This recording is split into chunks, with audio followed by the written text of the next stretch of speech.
तो germinal epithelium एक प्रकार का उत्तक है जिसको हम लोग घनाभीय उपकला उत्तक कहते हैं। घनाभीय उपकला उत्तक। इसी घनाभीय उपकला उत्तक से एक कोशिका बनती है जिसका नाम है प्राइमोर्डियल जर्म सेल।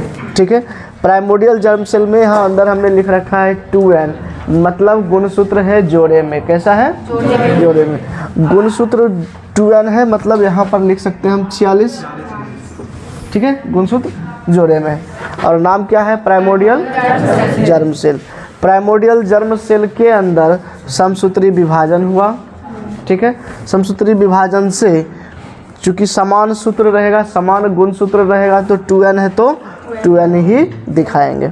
ठीक है, और फिर इसमें विभाजन और वृद्धि हुआ तो 2n यानी कि संख्या धीरे धीरे क्या हो रही है? बढ़ रही है।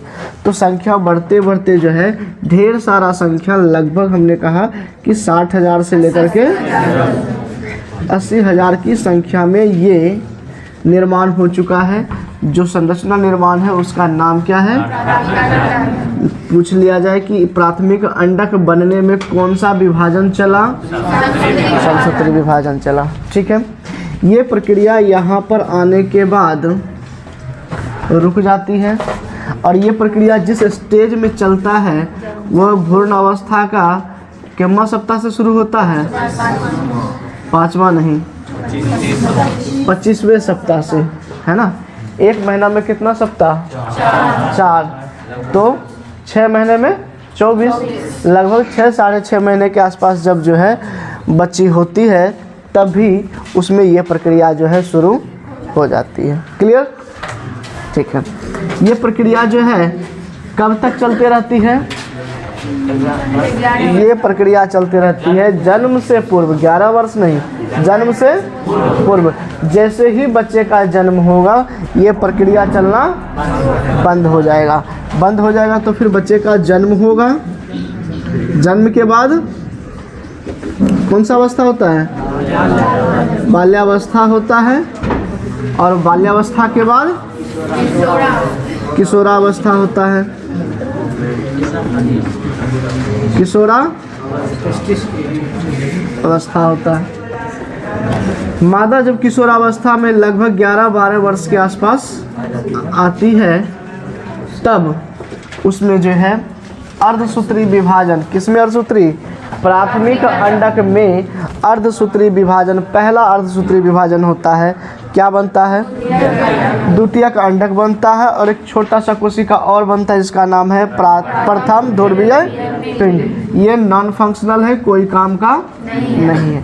द्वितीयक अंडक बना, फिर इसमें एक और विभाजन होता है अर्धसूत्री विभाजन, 2 सेकेंड, है ना। इसमें विभाजन के बाद बनता है द्वितीय ध्रुवीय पिंड और ओवम। ठीक है, सो हम कह सकते हैं कि प्राइमोर्डियल जर्म सेल से लेकर के ओवम बनने की निर्माण की प्रक्रिया को अंडजनन प्रक्रिया कहते हैं। अंडजनन इसका हेडिंग ही था, अंडजनन बताए थे ना। इंग्लिश में क्या नाम था इसका? oogenesis। क्या नाम था? oogenesis इसके इंग्लिश में नाम थे। ठीक है, यहाँ तक तो काम कर लिए थे, लिखाना बाकी था, लिखना शुरू करेंगे।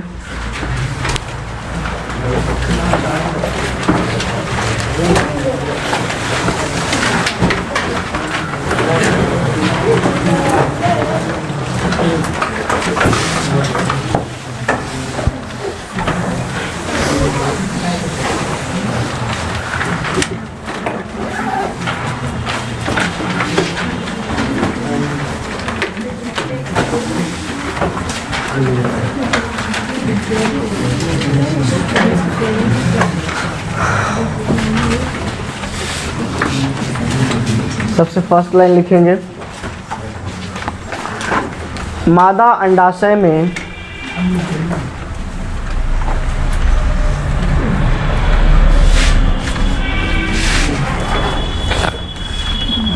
मादा अंडाशय में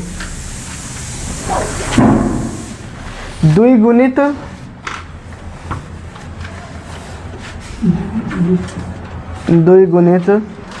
प्राइमोर्डियल जर्म कोशिका से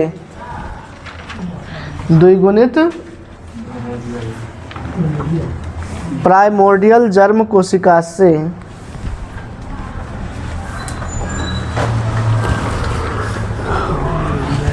जर्म कोशिका से अगुणित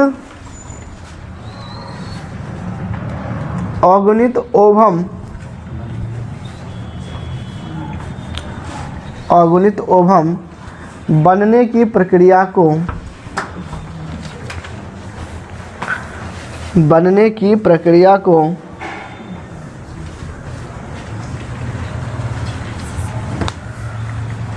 अंड जनन कहते हैं। बनने की प्रक्रिया को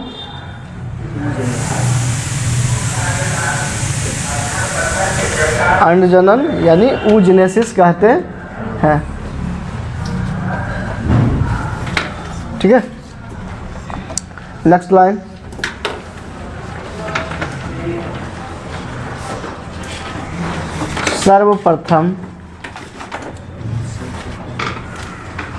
सर्वप्रथम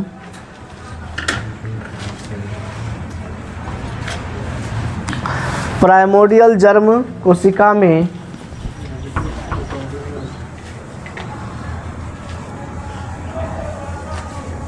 हो रहा है ना, प्राइमोर्डियल जर्म कोशिका में समसूत्री विभाजन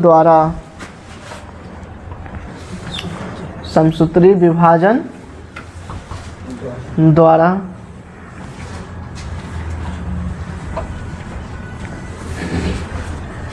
प्राथमिक अंडक का निर्माण होता है। प्राथमिक अंडक का निर्माण होता है।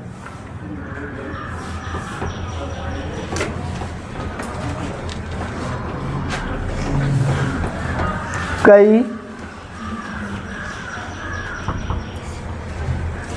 बार इस क्रिया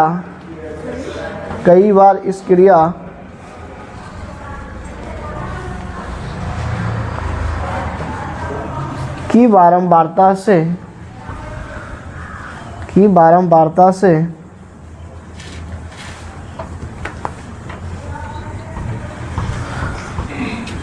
बहुत सारे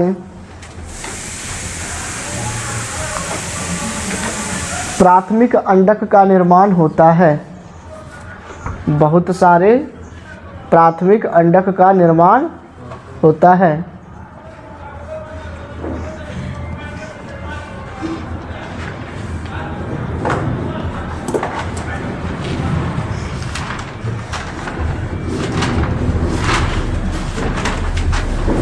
यह प्रक्रिया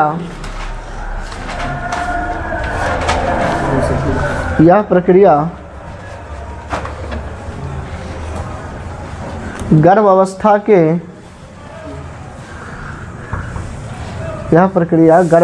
के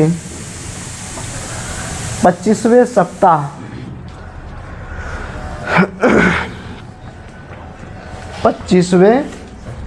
सप्ताह में शुरू होता है। 25वें सप्ताह में शुरू होता है और जन्म से पूर्व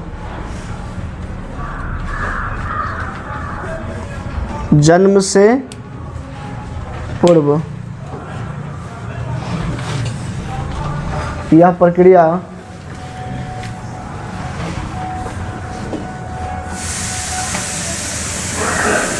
बंद हो जाती है।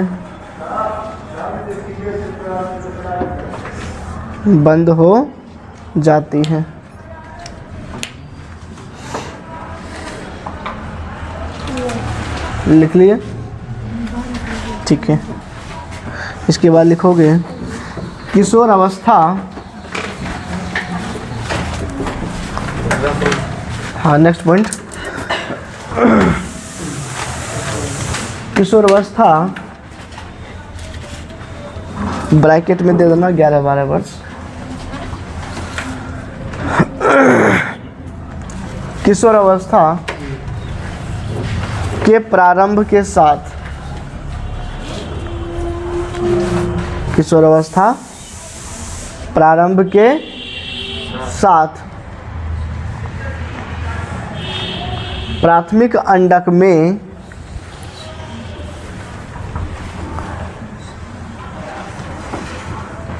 अंडक में अर्धसूत्री विभाजन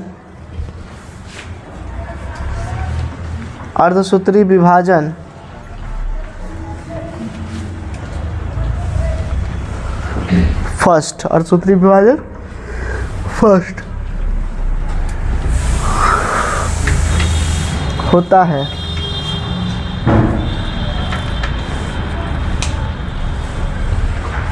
जिसके उपरांत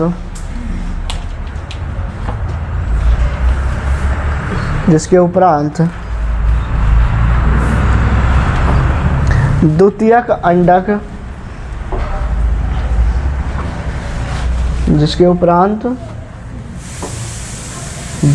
अंडक का निर्माण होता है। द्वितीयक अंडक का निर्माण होता है। साथ ही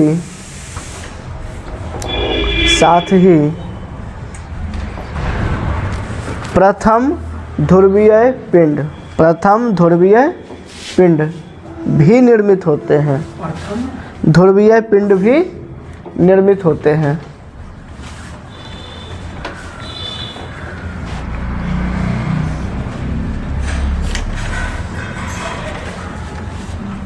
ठीक है। पुनः द्वितीयक अंडक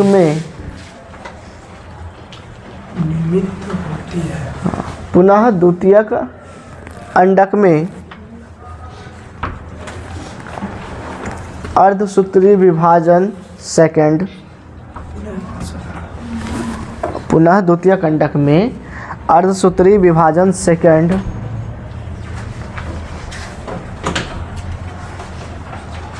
के द्वारा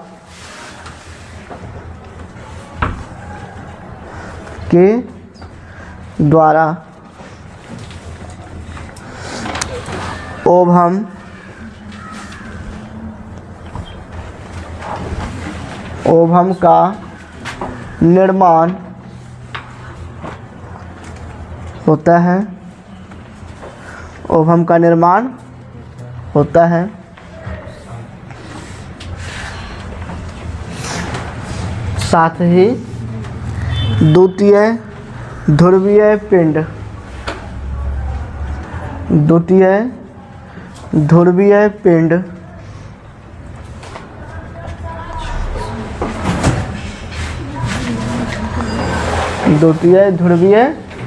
पिंड भी निर्मित होते हैं।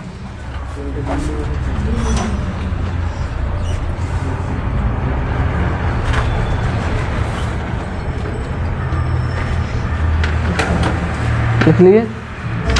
ये मासिक चक्र एक प्रकार का जो है कोशिका में परिवर्तन होने का चक्र है। ठीक है। ये चलता किस में है? मादा में। किस मादा में? किस मादा में? मादा। क्या सिर्फ मानव मादा में? नहीं, हमने लिखाया था पहले ही चैप्टर में प्राइमेट मादा में। प्राइमेट मादा के अंदर आता है बंदर, लंगूर और मानव। ठीक है। तो मानव मादा के अंदर जो है उसके गर्भाशय स्तर में कुछ परिवर्तन होता है, उसी को हम लोग कहते हैं मासिक चक्र। ये मासिक चक्र होता कितने दिनों का है? 28 दिनों का लगभग, लेकिन डिपेंड करता है अलग अलग लोगों पर। कभी कभी जो है 29 दिन 30 दिन तक भी चला जाता है। ठीक है। कितना दिन ऐसे जनरल कितना माना जाता है? 28 दिन। ठीक है। दूसरा पॉइंट की ऋतुस्राव चक्र, ये कितने उम्र में चलता है? 11-12 वर्ष में शुरू हो जाता है। ठीक है। तीसरा पॉइंट ये कि ये क्या उम्र भर चलता रहता है या कभी रुकता भी है? रुकता भी। कब? लगभग 50-55 कर दें। इस वर्ष तक में क्या हो जाता है? ये अंत हो जाता है। ठीक है। तो मासिक चक्र का शुरू होना वो कहलाता है मेनार्की। क्या कहलाता है? मासिक चक्र का शुरू होना कहलाता है मेनार्की और मासिक चक्र का बंद होना कहलाता है मीनोपॉज। क्या कहते हैं? मीनोपॉज कहते हैं। 2 शब्द याद रखना, पूछ लेता है ऑब्जेक्टिव क्वेश्चन कि मासिक चक्र का शुरू होना क्या कहलाता है, तो मेनार्की कहलाता है। या पूछेगा कि कब होता है मेनार्की की अवस्था, तो बोलेंगे 11 से 12 वर्ष। ठीक है। और ये खत्म कब होगा? और उसको क्या कहते हैं? मेनोपॉज कहते हैं। क्लियर पॉइंट है? ठीक है। अगर हम 28 दिन को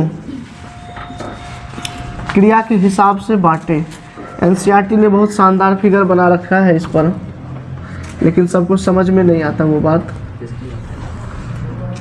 फिगर में कई चीज़ें एक साथ जोड़ दिया है एनसीईआरटी ने। इस 28 दिन को 3 भाग में डिवाइड करते हैं। कितने भाग में? 3 भाग में। एक को कहते हैं ब्लीडिंग फेज। क्या कहते हैं? ब्लीडिंग फेज कहते हैं। दूसरे को कहते हैं प्रोलिफेरेटिव फेज। क्या कहते हैं? Proliferative phase. और तीसरे को इन्होंने लिखा है सेक्रेशन फेज लिखा है। क्या लिखा है? सेक्रेशन फेज लिखा है। प्रोलिफेरेटिव फेज को ही हम लोग कहते हैं ग्रोथ फेज। क्या कहते हैं? Growth phase. ठीक है। इसका कनेक्शन देखना कैसे कैसे होता है। एक रफ डायग्राम बना रहे हैं। ये कौन सा भाग हुआ? बोलिए।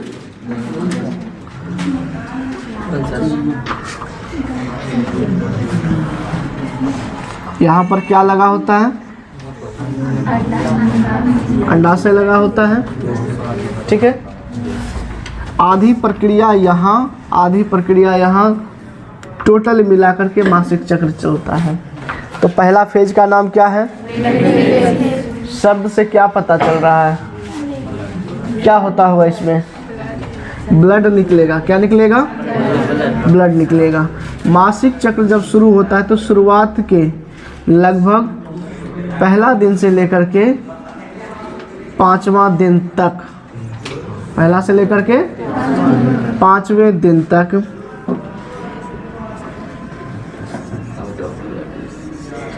इस योनि के रास्ते, ये क्या है? इस योनि के रास्ते ये गर्भाशय का जो अंतः स्तर है, अंदर वाला भाग, ये टूटेगा। ये क्या होगा? टूटेगा। और टूट के कहाँ से निकलेगा? योनि के रास्ते। अब जनरली सोचो कि जो ये गर्भाशय के स्तर है, इसमें बहुत सारे पदार्थ हो सकते हैं मिक्सिंग, तो रक्त के साथ साथ अन्य पदार्थ भी योनि के रास्ते निकलेंगे। इसका समय कितना से कितना है? 1 से 5 दिन तक के बीच में जो है ये ब्लीडिंग होता रहता है। ठीक है। दूसरे फेज का नाम क्या है? ग्रोथ फेज, है ना? ग्रोथ या प्रोलिफेरेटिव फेज। इसको ये होता है इसके अंदर, किसके अंदर? अंडाशय के अंदर। अंडाशय में हमने बताया था कि प्राथमिक अंडक बन चुका होता है, बना है ना प्राथमिक। तो प्राथमिक अंडक बना, उसके बाद किशोरावस्था के बाद द्वितीयक अंडक और द्वितीयक के बाद तृतीयक, इस तरह से बनते चलते हैं। तो ये बनते बनते जो है एक समय आता है जब ग्राफियन फॉलिकल जो है टूट जाता है। लेकिन एक कोशिका से दूसरी कोशिका, दूसरी से तीसरी कोशिका, कोशिका लगातार बढ़ भी तो रहा है। प्राथमिक बना ना, वो तो पहले बन चुका है। प्राथमिक के बाद द्वितीयक, तृतीयक, ग्राफियन, ये जो कोशिका धीरे धीरे धीरे धीरे वृद्धि कर रहा है, वृद्धि करने का जो समय है यही क्या कहलाता है? ग्रोथ फेज, जिसको साइंस में क्या कहते हैं? Proliferative phase. तो इस फेज के दौरान क्या होगा? सेल्स, है ना, या फिर फॉलिकल जिसको हम लोग लिखते हैं, कोशिका, सेल्स मतलब फॉलिकल मतलब भी कोशिका ही, cells and follicle are growing. ठीक है, यहाँ पर सेल वृद्धि कर रहे हैं, ये सारे सेल वृद्धि कर रहे हैं। ठीक है, जब तक सेल वृद्धि कर रहा होता है तो हमने बताया कि पहले से 5वें दिन गर्भाशय का ये स्तर टूट जाता है, तो इसका बनना भी तो ज़रूरी है। अगर नहीं बनेगा तो अगले मंथ के लिए रेडी कैसे होगा? तो इस ग्रोथ फेज के दौरान एक तरफ जहाँ अलग अलग कोशिकाएं वृद्धि कर रही है, वहीं दूसरी तरफ जो है किसका निर्माण हो रहा है? इंडोमेट्रियम का निर्माण धीरे धीरे होना शुरू हो जाता है। ठीक है, सेल बढ़ते गया। इसके अंत में, ग्रोथ फेज के अंत में, यहीं पर से 14वें दिन में, कितना दिन में? 14वें दिन में जो है ओवम निकलकर बाहर आ जाता है। ठीक है, ओवम निकलकर बाहर। अच्छा, इसका कुछ समय बताइए, समय कब से कब तक? तो हम कह सकते हैं कि लगभग 6ठे दिन से लेकर के अप्रॉक्स, है ना, 13वें दिन तक कोशिका वृद्धि करती है। लेकिन अचानक 14th डे पर क्या होता है? ओवम बाहर आ जाता है, और बाहर निकलने की प्रक्रिया को ही हम लोग क्या कहते हैं? अंडोत्सर्ग कहते हैं। इंग्लिश में इसे कह रहे हैं ओव्यूलेशन। क्या कहते हैं? ओव्यूलेशन कहते हैं। अंडाणु का अंडाशय से बाहर निकलना वो क्या कहलाता है? ओव्यूलेशन कहलाता है। तो ये यहाँ से निकल जाएगा क्या चीज़? अंडाणु बाहर निकल आएगा। जैसे ही अंडाणु बाहर निकल आएगा तो ये फैलोपियन ट्यूब हमने दिखा रखा था कुछ इस प्रकार से, ये अंडाणु को तुरंत कैप्चर कर लेगा अपने पास। ठीक है, ये कैप्चर करेगा और इस रास्ते से अंडाणु धीरे धीरे आगे आएगा इस जगह पर, है ना। और ये जो जगह था एम्पुला और स्थमस के बीच का जगह था। ठीक है, जहाँ हमने कहा निषेचन होता है, पहले बता रखे थे, नोट पॉइंट में भी लिखा रखे हैं कि एम्पुलरी स्थमिक जंक्शन पर निषेचन होता है। अगर निषेचन हो गया, ध्यान रखना, अगर निषेचन हो गया तब निषेचन के बाद धीरे धीरे ये जाइगोट, जिसको कि युग्मनज कहते हैं, वो आगे आएगा। निषेचन होने के बाद यहाँ तो ओवम निकला तो बचा था ना कॉर्पस ल्यूटियम, शेष भाग। कॉर्पस ल्यूटियम क्या करेगा? अगर निषेचन हुआ तो यही कॉर्पस ल्यूटियम एक और केमिकल रिलीज करेगा जिसका नाम है प्रोजेस्टेरॉन। क्या नाम है? प्रोजेस्टेरॉन। तो सेक्रेशन फेज में यही होता है कि प्रोजेस्टेरॉन जो है, प्रोजेस्टेरॉन ये सेक्रेट मतलब स्रावित, है ना। Progesterone secreted bye corpus luteum. ठीक है, कॉर्पस ल्यूटियम। ये कॉर्पस ल्यूटियम कहाँ पाया जा रहा है? किसके अंदर? अंडाशय के अंदर। यही कॉर्पस ल्यूटियम एक हार्मोन निकाल रहा है जिसका नाम है प्रोजेस्टेरॉन, और उस प्रोजेस्टेरॉन का काम है कि यहाँ पर गर्भाशय स्तर को और मोटा करे। क्या करे? और मोटा करे। वो इसलिए करेगा क्योंकि यहाँ पर युग्मनज बन चुका है, तो ये युग्मनज धीरे धीरे जो आगे आएगा तो बच्चा इसी गर्भाशय में आकर के रुकता है ना। तो जब तक उसके लिए बिछौना तैयार नहीं होगा बच्चा टिक ही नहीं पाएगा। इसीलिए अंदर गर्भाशय स्तर हो जाता है मोटा। कैसा होता है? मोटा। किसकी वजह से? प्रोजेस्टेरॉन की वजह से। लेकिन ये तो कंडीशन था कि जब निषेचन हुआ, जब नहीं हुआ तब क्या होगा? तो निषेचन नहीं होगा तो अंडाणु अकेले ही आगे निकल जाएगा। ठीक है, तो जब अंडाणु आगे अकेले निकल जाएगा तो ये जो कॉर्पस ल्यूटियम है, ये कॉर्पस ल्यूटियम प्रोजेस्टेरॉन को स्रावित नहीं करेगा, प्रोजेस्टेरॉन स्रावित नहीं करेगा। और अगर प्रोजेस्टेरॉन स्रावित नहीं हुआ तो ये गर्भाशय स्तर बनेगा नहीं। और जैसे ही इसके एंड में देखेंगे कि निषेचित हुआ ही नहीं तो गर्भाशय स्तर टूट जाएगा, है ना। और गर्भाशय स्तर टूटेगा बस फिर से जो है ब्लीडिंग होना शुरू। तो ये इस प्रकार से चक्र चला ना। इसको अगर बांट दे कि पहले 1 से लेकर के 5वें दिन तक तो ब्लीडिंग हुआ, फिर जो है 6ठे दिन से लेकर के 13 दिन में तो कोशिका वृद्धि किया, और 14वें दिन में क्या हो जाएगा, क्या होगा बोलो, ओवुलेशन हो जाएगा, अंडोत्सर्ग हो जाएगा। और अगर अंडाणु निकला तो अंडाणु का निषेचन होगा या फिर नहीं होगा। अगर निषेचन हो गया तब प्रोजेस्टेरॉन निकल करके इस अंतः स्तर को, गर्भाशय के अंतः स्तर को क्या करेगा, पुनः बनाएगा। और अगर नहीं हो पाया तो इसको क्या करेगा, तोड़ देगा। तो ये जो प्रक्रिया है बनने की प्रक्रिया चल देगी, है ना। इस समय अलग अलग जो है हार्मोन काम करेंगे, ठीक है।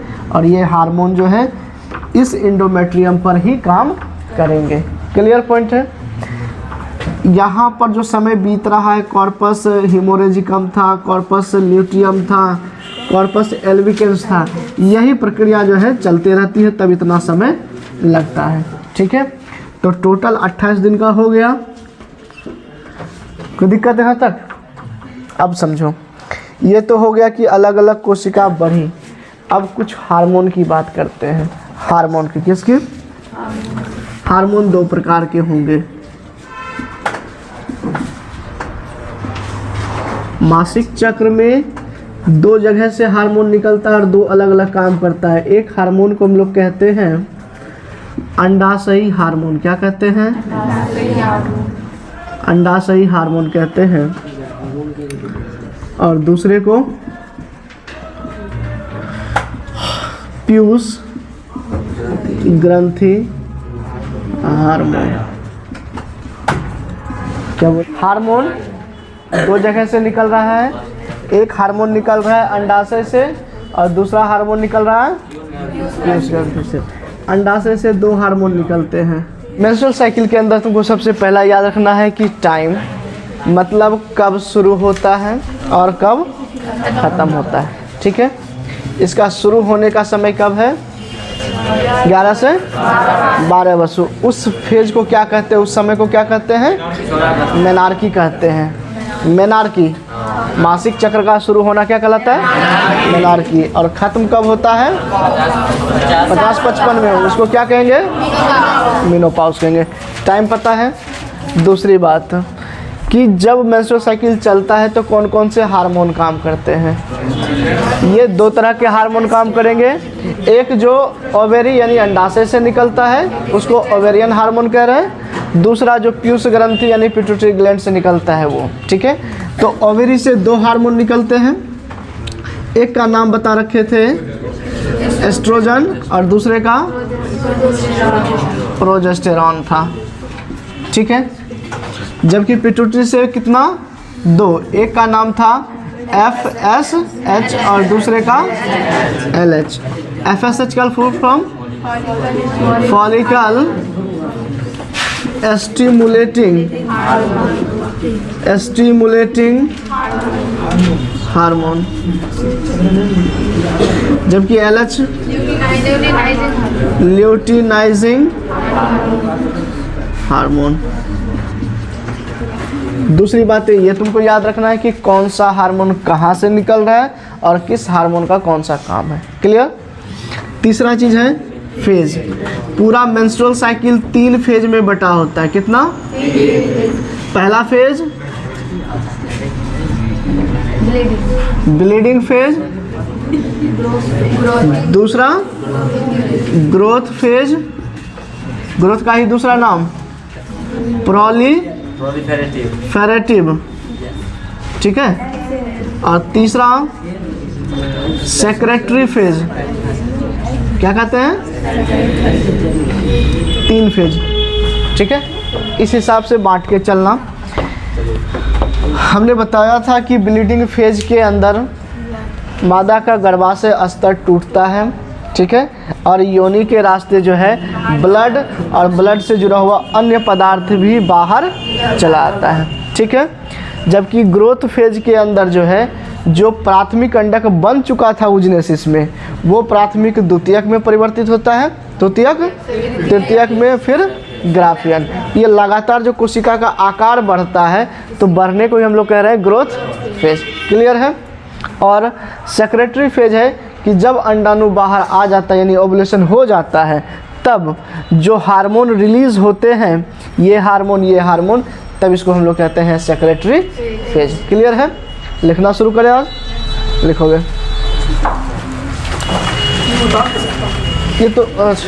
ये तो रफ बताए हैं ना, इसको सेंटेंस में हम समझा देते हैं।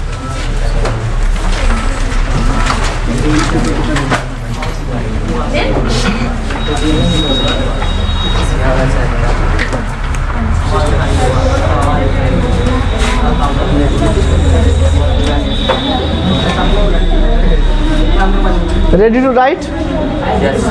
लिखोगे। मानव मादा में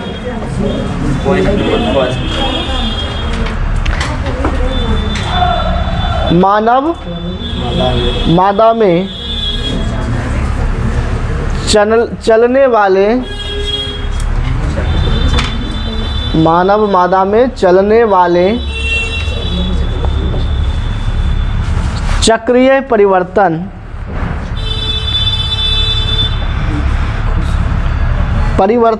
नॉट प्रवर्तन, गलत है बालक, परिवर्तन तुम्हारा प्रो नहीं लगेगा, परिवर्तन लिखाता है,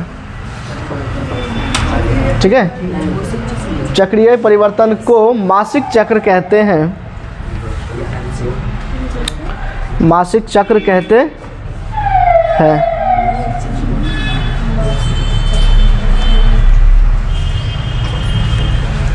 इसे ऋतुस्राव चक्र,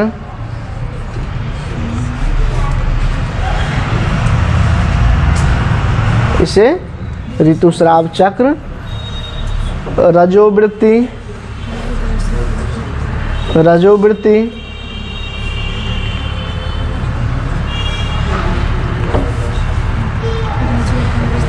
तथा मेंस्ट्रुअल साइकिल के नाम से भी जानते हैं, मेंस्ट्रुअल साइकिल के नाम से भी जानते हैं।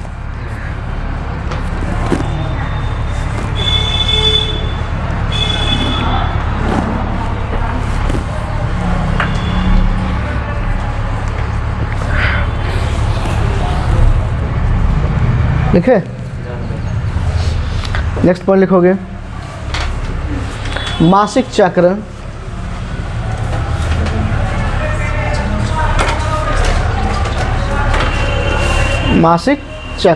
लगभग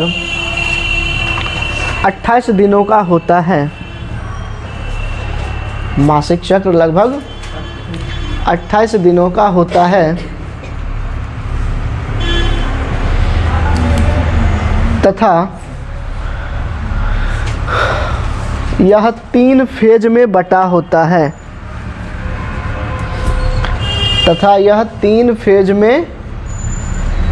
बटा होता है,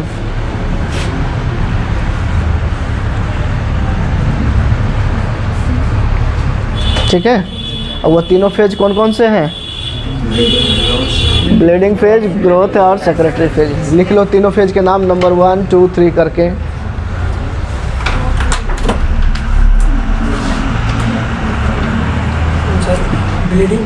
ब्लीडिंग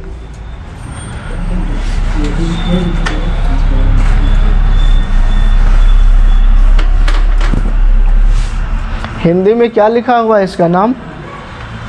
एनसीईआरटी में लिखा होगा, देखो तो हिंदी में क्या लिखता है।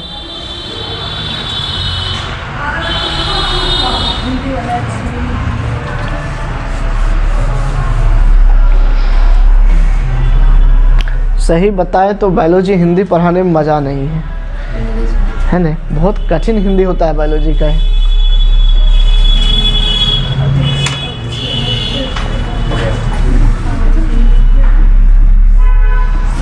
लिखे हो ना हिंदी में, क्या लिखे हो पहला? नीचे में होगा, सबसे नीचे में जो लाइन लिखे हो, हाँ वही है। कौन अवस्था? पुटकीय अवस्था, यही है प्रोलिफरेटिव फेज, पुटकीय अवस्था। जैसे लग रहा है कि ढील पुट पुट मारते हैं, ऐसा हिंदी लगता है ना?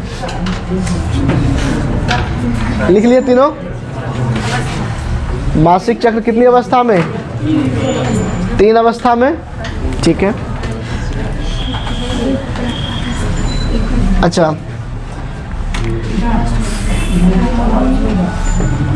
ब्लीडिंग फेज कितने दिनों का होता है? एक चक्र में 1 से लेकर के पहला से लेके 5वें दिन तक कौन सा फेज? ब्लीडिंग फेज चलता है। 5वें से लेकर के 13वें दिन तक क्या चलता है? ग्रोथ फेज चलता है। और 14वें दिन क्या होगा? क्या होगा 14वें दिन? ओवम बाहर निकलता है, और ओवम बाहर निकलने की प्रक्रिया क्या कहलाती है? अंडोत्सर्ग, यानी ओव्यूलेशन कहलाता है, ठीक है। और इसके बाद की प्रक्रिया होती है सेक्रेटरी फेज। तो लिखोगे ब्लीडिंग फेज में, नंबर 1 ब्लीडिंग फेज में लिखना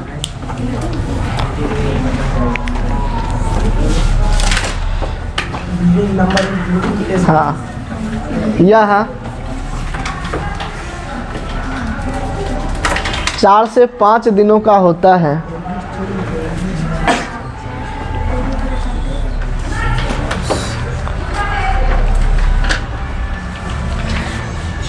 कितने दिनों का? 4 से 5 दिनों का होता है, जिसमें गर्भाशय के अंतःस्तर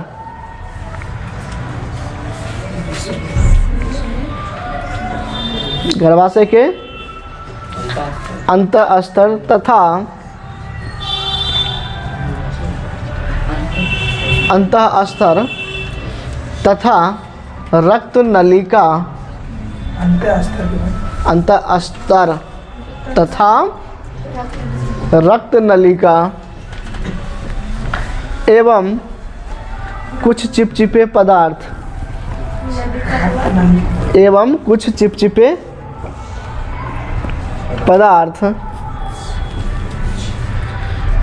योनि मार्ग से बाहर आते हैं।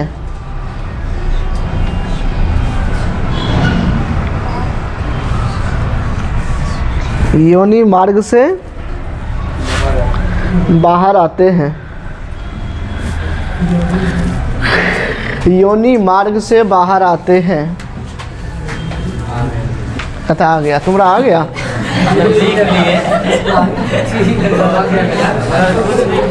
तो तुम ही बोला आ गया, तो लिखोगे, लिखना है कि आते हैं, तो कहता आ गया, ठीक है। तो ब्लीडिंग फेज हो गया, कहता नहीं हुआ, हो गया कंप्लीट ना, ठीक है। और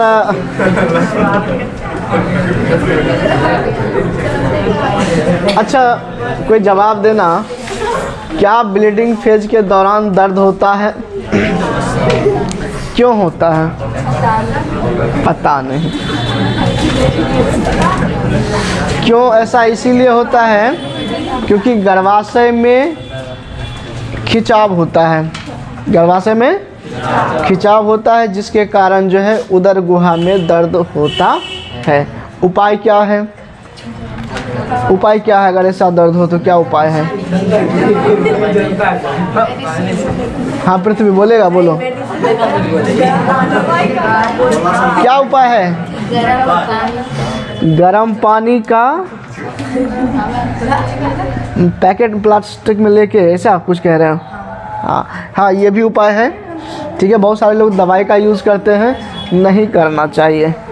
बहुत एक्सट्रीम कंडीशन में दवाई यूज़ करना चाहिए, वरना नहीं करना चाहिए। ठीक है, हाँ मनोबर क्या बोला? आयुर्वेद। तुम्हारा जो है छोटा सा सुई से खून निकाल ले तो हालत ख़राब हो जाता है कि नहीं? और किसी लोग को तो जो है चक्कर भी आ जाते हैं खून निकालने से। तो सोचो कि मादा में इतना खून हर महीने निकलता है तो मुश्किल तो है। ठीक है, दूसरा लिखिएगा ग्रोथ फेज।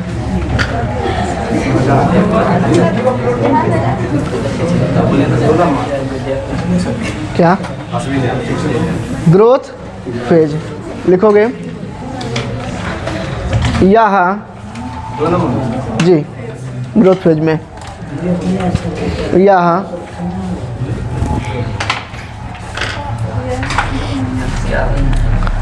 छठे से लेकर छठा दिन, हाँ छठे दिन से छठे लेकर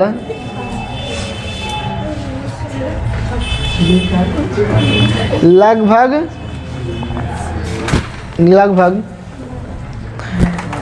13वें दिन तक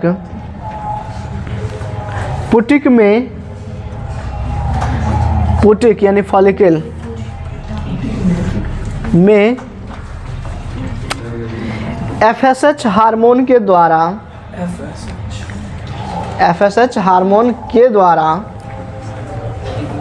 हाँ हार्मोन के द्वारा वृद्धि होता है। FSH हार्मोन के द्वारा क्या होता है? वृद्धि होता है। ठीक है, और अंततः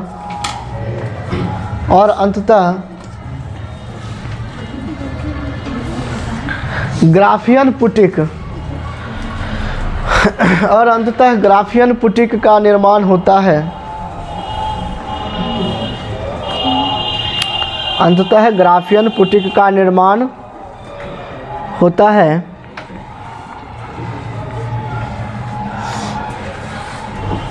जिसके अंदर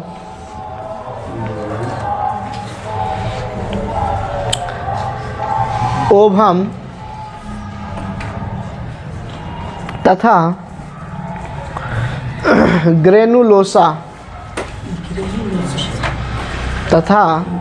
ग्रेनुलोसा कोशिका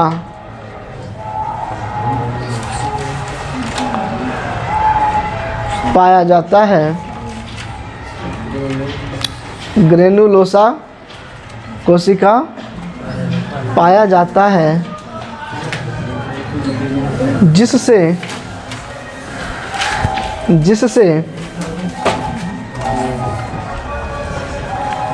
एस्ट्रोजन हार्मोन स्रावित होता है। जिससे क्या होता है? एस्ट्रोजन हार्मोन स्रावित होता है।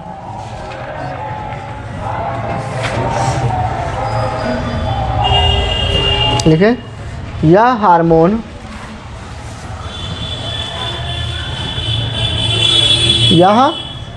हार्मोन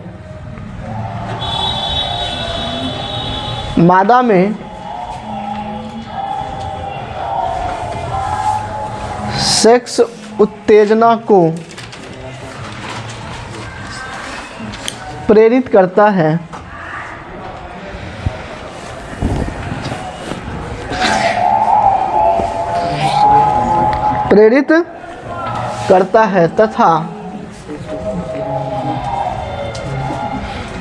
तथा गर्भाशय के स्तर में भी वृद्धि करता है।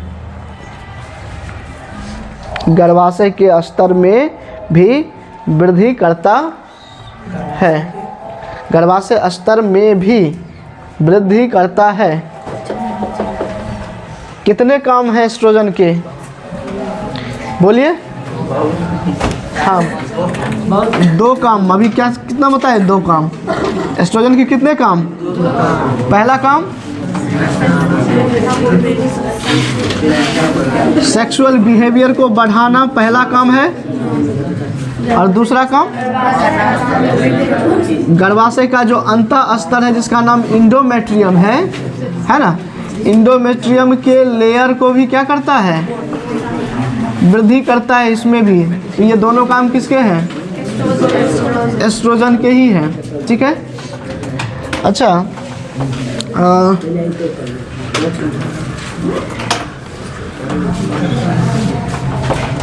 एक पॉइंट और नोट करके लिखना पॉइंट। हाँ, इसी में नोट में लिखोगे। यस, 10वें दिन, या ऐसा लिखना, वैसे नहीं लिखोगे तो इस तरह से लिखना 10th to 17 डे। ठीक है। 10 से लेकर के 17वें दिन तक पीरियड को माना जाता है अनसेफ पीरियड। क्या माना जाता है? Unsafe period. ठीक है, इसको नोट में लिखोगे।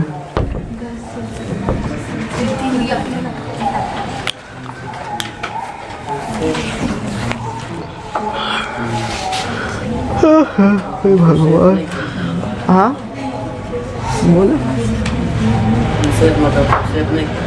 नहीं, अनसेफ मतलब है जैसे कोई सवाल पूछता है स्टूडेंट कि क्या कभी भी सेक्स करने से बच्चा हो जाएगा, अगर सवाल ये कोई पूछ ले। ठीक है। बहुत सारे लोग को मन में पता चलता है कि ना कब सेक्स करने से बच्चा बनेगा। ठीक है। तो 10वां दिन से लेकर के 17वें दिन के बीच अगर सेक्स हुआ तभी बच्चा बनेगा। 10 दिन से पहले किए तो भी नहीं बनेगा, 17 दिन के बाद किए तो भी नहीं बनेगा। उसका रीज़न क्या है वो समझो। इसका रीज़न समझो बालक।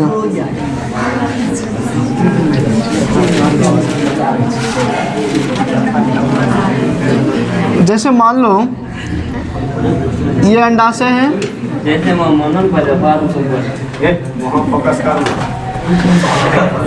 चलिए इधर देखिए, सब बाप बनेगा। इधर देखो, ये अंडाशय है, अंडाशय के अंदर अंडाणु है, अंडाणु निकलेगा बाहर। ठीक है, अंडाणु बाहर निकलेगा।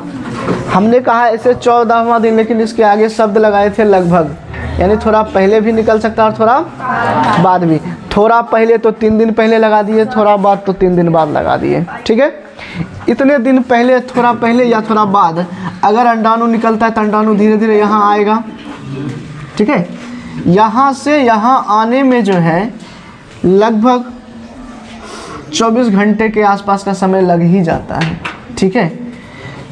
कभी कभी बहुत स्लो गति रहेगा तो 48 घंटे लग जाएंगे यहाँ से यहाँ तक सिर्फ पहुँचने में। ठीक है। और शुक्राणु जब तक अंदर नहीं जाएगा तब तक क्या निषेचन संभव है? संभव है? पॉसिबल है नहीं। पहला कंडीशन तो यह कि शुक्राणु जाए।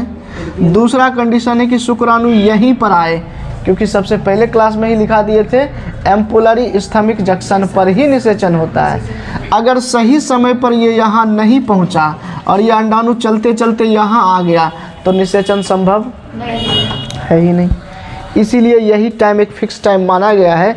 अगर इस बीच में जो है शारीरिक संबंध होते हैं तभी जाकर के संतान की उत्पत्ति होती है, इससे पहले नहीं और इसके बाद नहीं।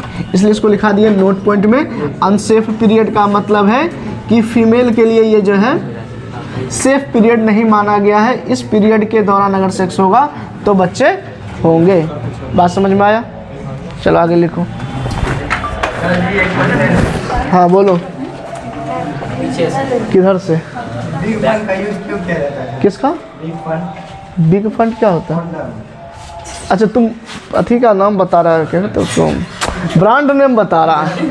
अब हमको कैसे पता, हम यूज़ तो किए नहीं है ना। ये बोलो कि सर कंडोम का यूज़ जो है क्यों किया जाता है? ब्रांड सच में नहीं पता चलेगा ना। देखो होता क्या है, समझो बात को।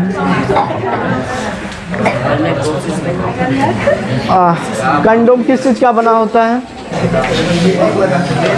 लेटेक्स का।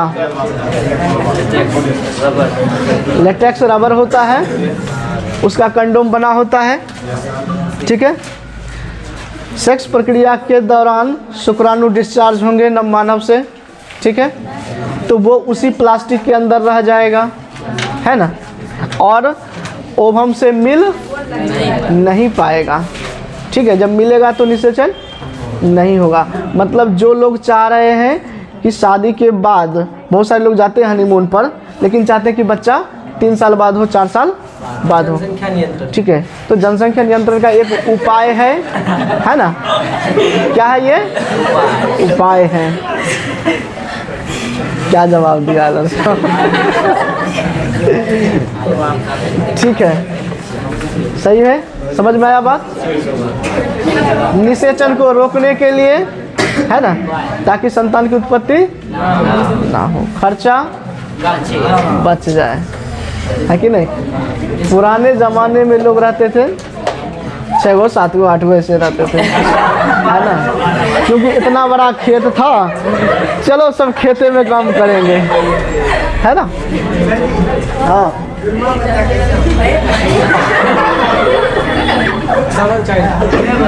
बता रहा है जौआ केला खाने से बता रहा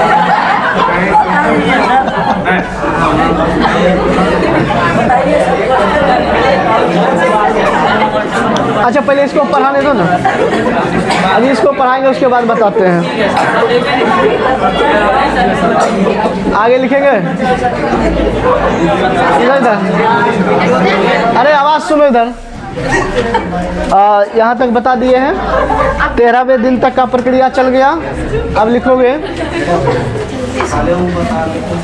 बता देंगे, वो भी बता देंगे। यहाँ पर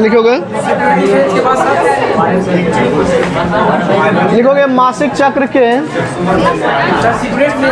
नहीं ऐसे स्टार पॉइंट देके लिखो।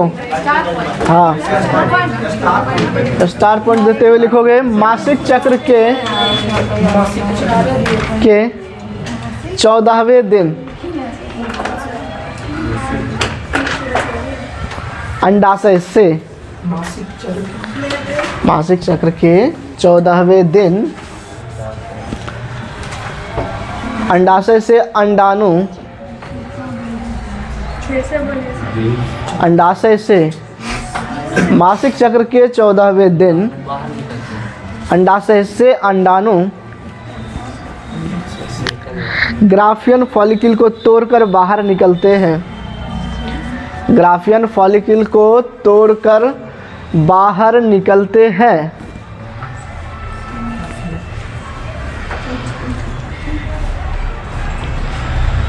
तोड़कर बाहर निकलते हैं।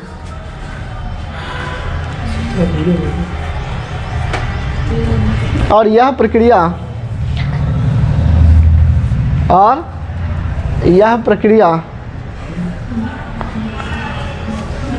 LH हार्मोन के कारण होता है।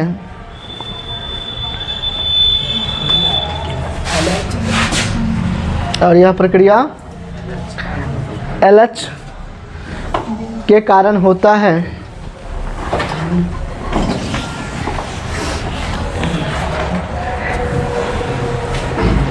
जिसे अंडोत्सर्ग कहा जाता है,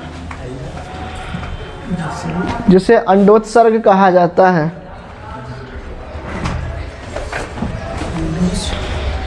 अंडोत्सर्ग कहा जाता है, राइट। और third point and last point, secretary phase.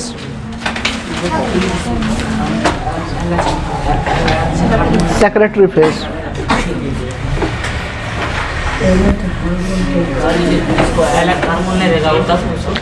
LH कहाँ से निकलता है? अब किसके पास पिट्यूटरी नहीं होगा, है कि नहीं?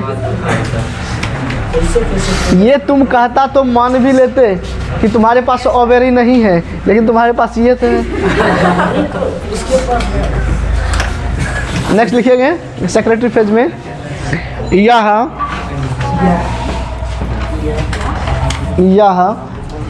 काल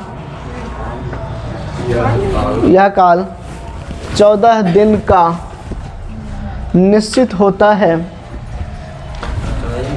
यहाँ ये 14 दिन का निश्चित होता है, यानी फिक्स। ठीक है, निश्चित को अंडरलाइन करिएगा।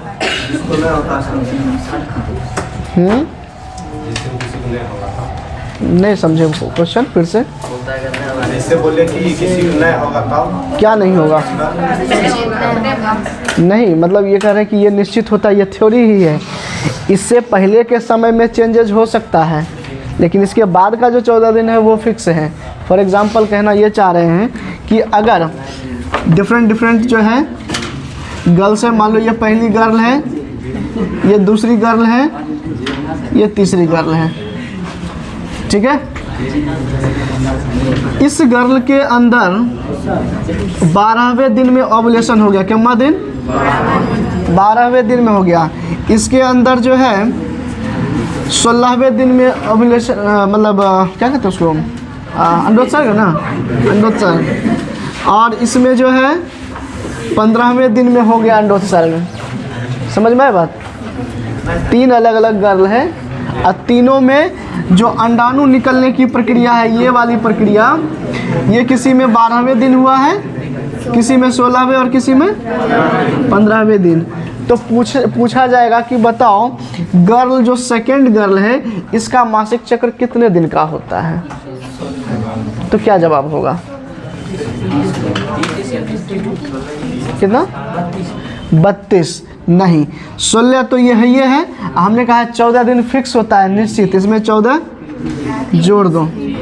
इसका मतलब है कि इसमें जो है मासिक चक्र 30 दिन का चलेगा, इसमें 29 दिन का चलेगा और इसमें 26 ना होगा। बात समझ में आया? तो ऐसे लगभग लिखा जाता है 28 दिन का मासिक चक्र, लेकिन किसी में जो है 29 दिन में हो सकता है, किसी में 30 दिन, किसी में 26 दिन। ये डिपेंड करता है कि ओवुलेशन कब हुआ।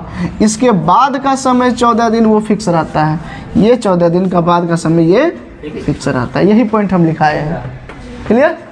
अच्छा, आगे लिखोगे। यदि दूसरा पॉइंट बना के, यदि हाँ इसी में लिखा रहे हैं ना, सेक्रेटरी फेज तो लिख ही दिए। उसके बाद अगला पॉइंट इसका चेंज करके लिखोगे, यदि अंडाणु निषेचित होता है,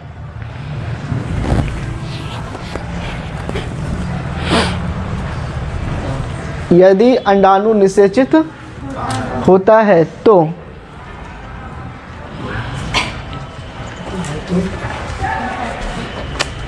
कॉर्पस ल्यूटियम, हाँ, तो कॉर्पस ल्यूटियम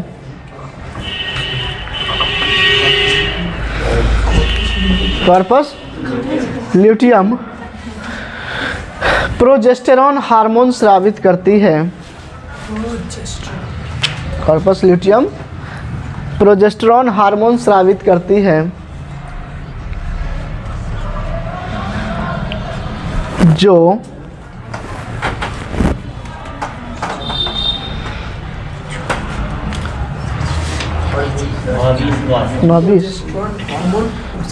स्रावित करती है, जो गर्भाशय के अंतः स्तर को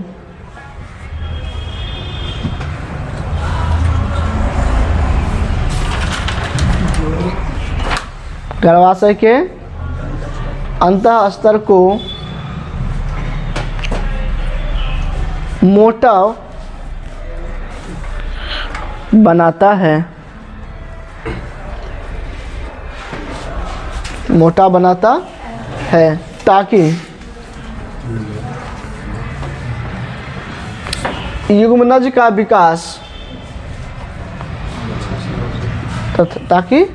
युग्मनज का विकास अच्छे से हो सके, अच्छे से हो सके, ठीक है, परंतु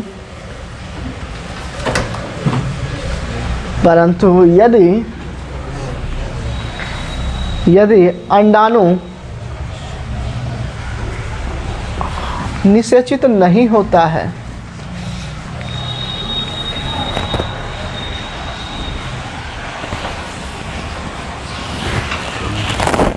परंतु यदि अंडाणु निषेचित नहीं होता है तो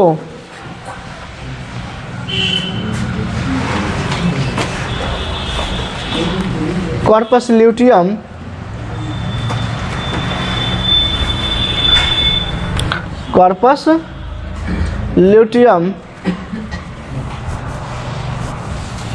कॉर्पस एल्बिकेंस में परिवर्तित हो जाता है। कॉर्पस ल्यूटियम कॉर्पस एल्बिकेंस में परिवर्तित हो जाता है।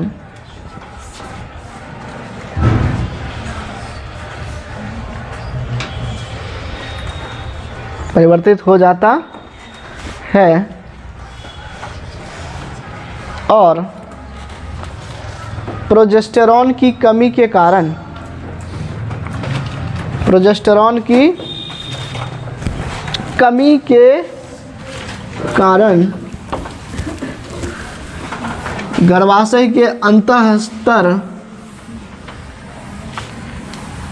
टूट जाते हैं।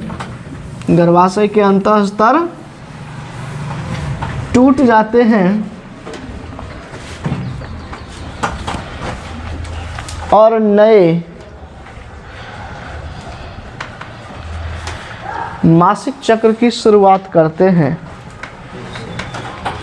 नए मासिक चक्र की शुरुआत करते हैं।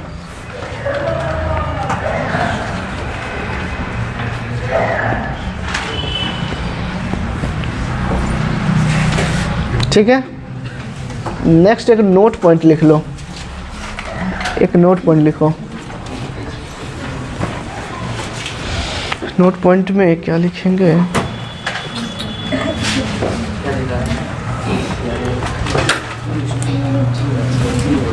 हाँ लिखोगे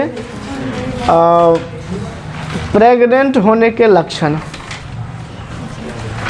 लिखिएगा प्रेग्नेंट होने के लक्षण।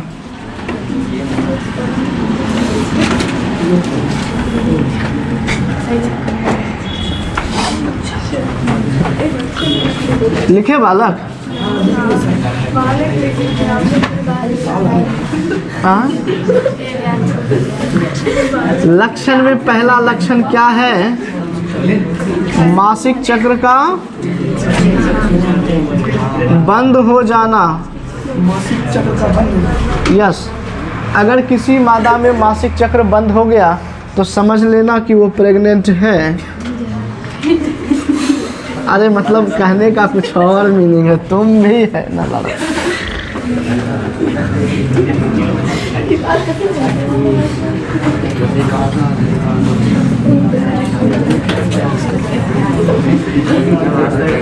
अब सुनो बाय फिगर। फिगर के द्वारा समझो और समझो यहाँ पर बहुत अच्छे से। क्या बोले?